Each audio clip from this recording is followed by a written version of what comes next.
Chaim, le Chaim à nous tous, le Chaim à tout le peuple juif, le Chaim à l'humanité entière, le Chaim à la Géoula, le Chaim. Dans le nom de la Tzedaka. Et vous posez la question, pourquoi le Chaim? Pourquoi Gut Yom Tov? Eh bien, aujourd'hui, c'est Yud Bet Tammuz.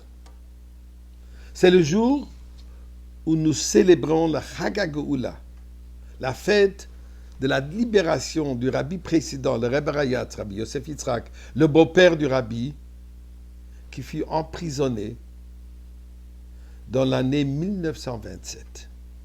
Et aujourd'hui, Yud Bet, le 12e et le 13e jour de Tammuz, il a été libéré. Il a été arrêté le 15e jour de Sivan, durant la nuit, en 1927. Et comme je viens de dire, plus ou moins un mois plus tard, il a été libéré. Les dirigeants du monde libre sont venus à sa défense et ont exercé une forte pression sur le régime communiste pour défendre le rabbi. Et finalement,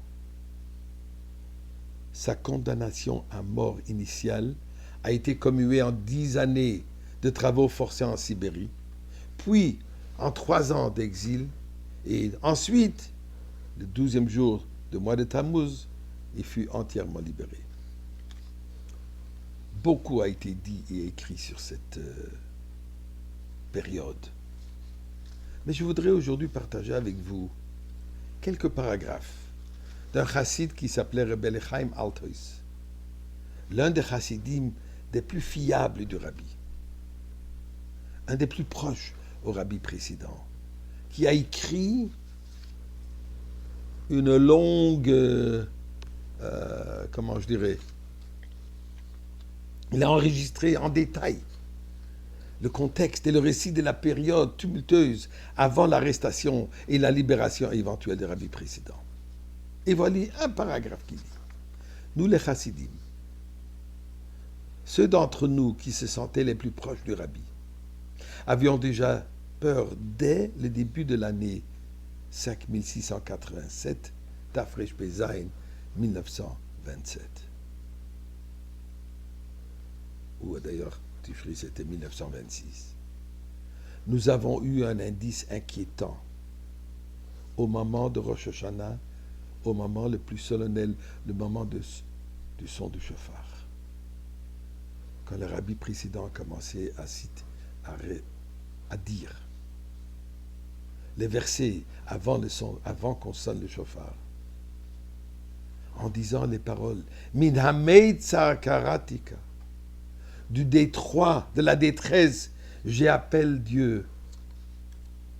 Le Rebbe tout à coup a dit en yiddish, du fond de son cœur, Oi Gewalt, Oi Gewalt.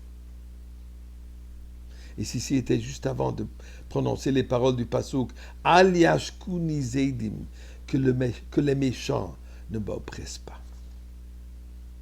On a réalisé, il y a quelque chose de sévère, quelque chose de sérieux.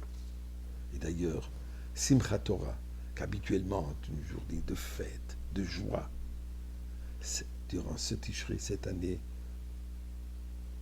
s'était imprégné d'un esprit d'amertume. Et ceci venait du cœur du rabbi précédent, un cœur brisé. Tout au long de l'hiver de cette année, des lourds nuages planèrent sur lui et sur tous les chassidim. On ne savait pas exactement ce qu'il s'agissait. Et notamment, l'atmosphère dans la maison aussi était très chargée d'effroi. Pas un seul jour ne s'est écoulé sans qu'un obstacle planté par la bande malveillante connue sous le nom de Bund, ou par des sectes, malheureusement des Juifs qui se sont mis dans leur but de leur existence, était pour déraciner toute trace de judaïsme sous la dictature communiste.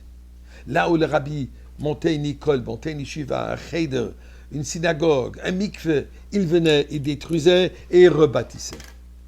Quand ils ont réalisé qu'ils ne vont pas pouvoir le surmonter, ils ont décidé qu'il faut carrément se débarrasser de lui.